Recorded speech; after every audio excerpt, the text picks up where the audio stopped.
नमस्कार, मी पूजाज मॅजिक किचनमध्ये पुन्हा तुम्हा सर्वांचं गोड खमंग आणि खुसखुशीत स्वागत। आज मी तुमच्यासाठी घेऊन आले आहे सोयाबीन चिलीची रेसिपी। आपण बाहेर नेहमी सोयाबीन चिली ऑर्डर करतो, ती नेहमी क्रिस्पी क्रंची छान लागते, पण जेव्हा आपण घरी ट्राय करायला जातो ती नरम मऊ होऊन जाते। तर आज मी तुमच्यासाठी घेऊन आली आहे एकदम कुरकुरीत अशी सोयाबीन चिलीची रेसिपी। हा व्हिडिओ शेवटपर्यंत नक्की बघा, सगळ्या टिप्स आणि ट्रिक्स फॉलो करा, तुमची एकदम परफेक्ट सोयाबीन चिली तयार होईल।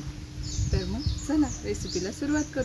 या रेसिपीसाठी लागणारे साहित्य आहे कांदा पात पाव कप बारीक चिरून घेतले आहे, कोबी अर्धा कप मी उभा लांब कापून घेतला आहे, शिमला मिरची मी चौकोनी फोडी करून मोठ्या मोठ्या घेतल्या आहे, कांदा ही चौकोनी फोडी मोठ्या करून पाकळ्या करून घेतल्या आहे, 3 ते 4 हिरवी मिरची बारीक लांब कापून घेतली आहे, आलं ही अगदी लांब लांब पातळ बारीक कापला आहे, 7-8 लसूण पाकळ्या, अर्धा कप कॉर्नफ्लॉवर,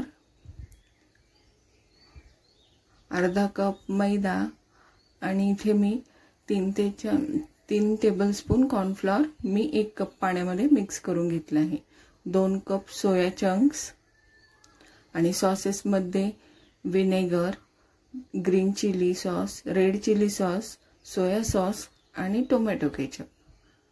इथे मी सोयाबीन बॉईल होण्यासाठी पाणी उकळत ठेवलं आहे, पाण्याला उकळी आली आहे, यात आता आपण सोयाबीन टाकून घेऊया। व्यवस्थित मिक्स करून यात आता अर्धा चमचा मीठ टाकून घेतला आहे, पुन्हा एकदा हलवून झाकण ठेवून 5 ते 10 मिनिट शिजू देऊ। आता सोयाबीन शिजल्यानंतर मी चाळणीमध्ये काढून घेतली आहे, आता हिला थंड पाण्यामध्ये टाकून घेऊ आणि एकदा स्वच्छ धुवून यातलं सगळं पाणी असं पिळून ड्रेन आउट करून घेऊ। सगळ्या सोयाबीनचं पाणी काढून टाकायचं आहे। आता यात मी 1 चमचा मीठ, 3 चमचे कॉर्नफ्लॉवर, 3 चमचे मैदा,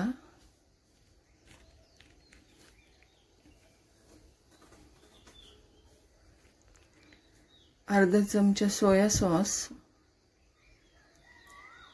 आलं लसूणची पेस्ट आणि अर्धा चमचा विनेगर, हे सगळं टाकून व्यवस्थित सोयाबीनला कोट होईल असं मिक्स करून घ्यायचं आहे। सगळे सोयाबीन व्यवस्थित कॉर्नफ्लॉवर मैद्याने कोट झाली पाहिजे। हे 5-10 मिनिट असंच ठेवून तुम्हाला वाटलं तर पुन्हा यात कॉर्नफ्लॉवर मैदा ॲड करून घ्यायचा आहे।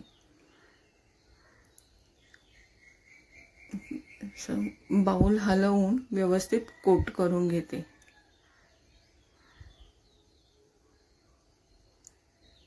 तर आपले सोयाबीन छान झाले आहेत, तेलही तापलं आहे।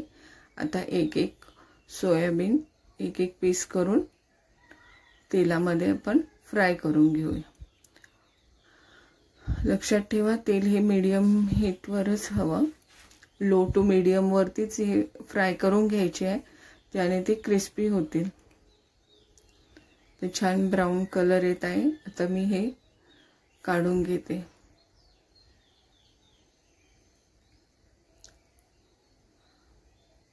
लो टू मीडियम हीटवरतीच छान क्रिस्पी होईपर्यंत तळून घ्यायची। आता ही तळलेली सोयाबीन 5 ते 10 मिनिट अशीच ठेवायची आहे, रूम टेम्परेचरला थंड होईपर्यंत अशीच ठेवायची आहे। मग पुन्हा आपण हिला तेल गरम करून पुन्हा एकदा तळून घेणार आहोत, ज्याने ती खूप क्रिस्पी होईल आणि नंतरही बनवल्यानंतरही बराच वेळ ती अशीच क्रिस्पी राहील। तर आता हे थंड झाली आहे, तेलही तापलं आहे, आता मी पुन्हा एकदा हिला फ्राय करून घेते। आता ही आपण लो टू मीडियम हीटवरतीच सोयाबीन फ्राय करून घ्यायची आहे। सोयाबीन खूपच क्रिस्पी दिसत आहे।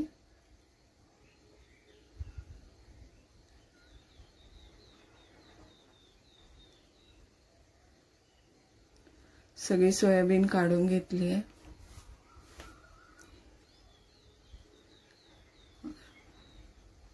खूप छान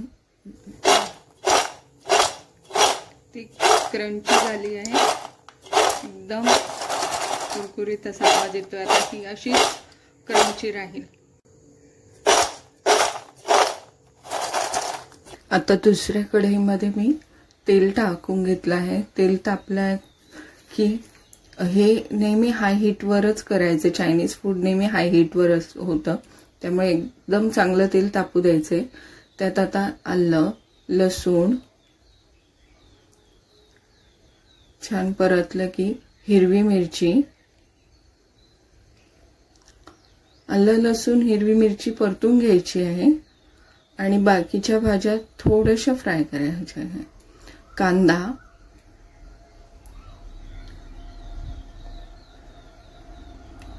थोडा परतून घ्यायचा आहे। अगदी काही सेकंदच प्रत्येक भाजी फ्राय करून घेणार आहोत।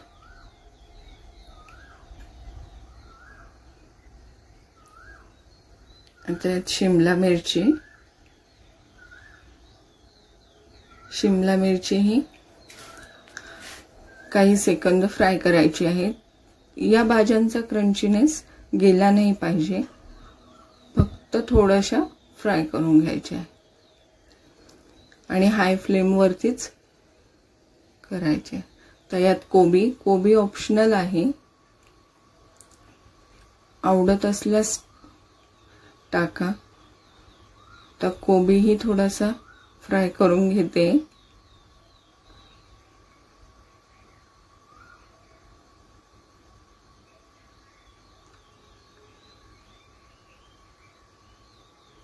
कोबी आता फ्राय झाला आहे।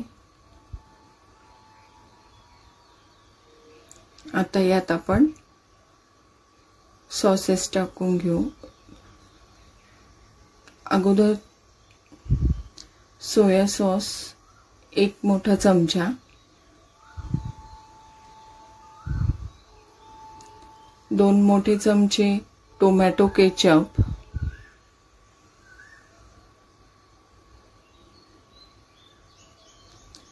एक मोठा चमचा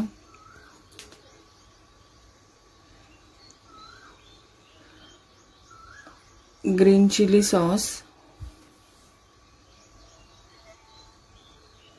1 मोठा चमचा रेड चिली सॉस, आवडत असल्यास मिरपूड ही ऍड करू शकता पाव चमचा। आणि हे सगळं मिक्स करून यात आता 1 चमचा विनेगर,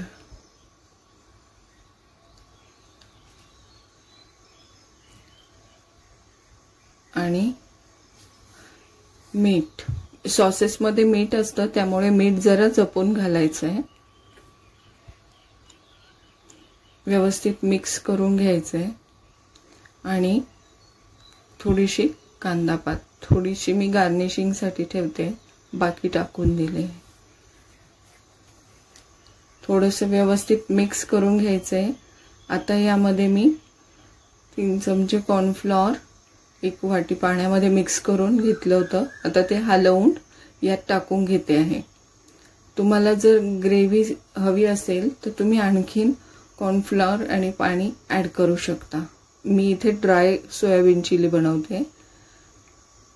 तर हे व्यवस्थित मिक्स करून घ्यायचे, अगदी मिनिटभरच हलवून शिजू द्यायचे कॉर्नफ्लॉवर, आणि याच्यात सोयाबीन टाकून घ्यायची आहे आणि व्यवस्थित सगळीकडे कोट होईल असं पटकन फ्राय करून घ्यायचंय। सोयाबीनचं पाणी कॉर्नफ्लॉवरचं पाणी टाकल्याने ते घट्ट झालंय पटकन, त्यामुळे मिक्स करायचंय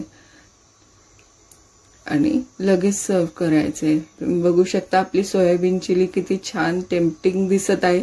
आपली तयार आहे सोयाबीन चिली आणि तिचा क्रंचीनेस जसाच्या तसा आहे। तुम्ही नक्की ट्राय करा आणि रेसिपी आवडली असेल तर माझ्या चॅनलला लाईक आणि सबस्क्राईब करायला विसरू नका. एन्जॉय.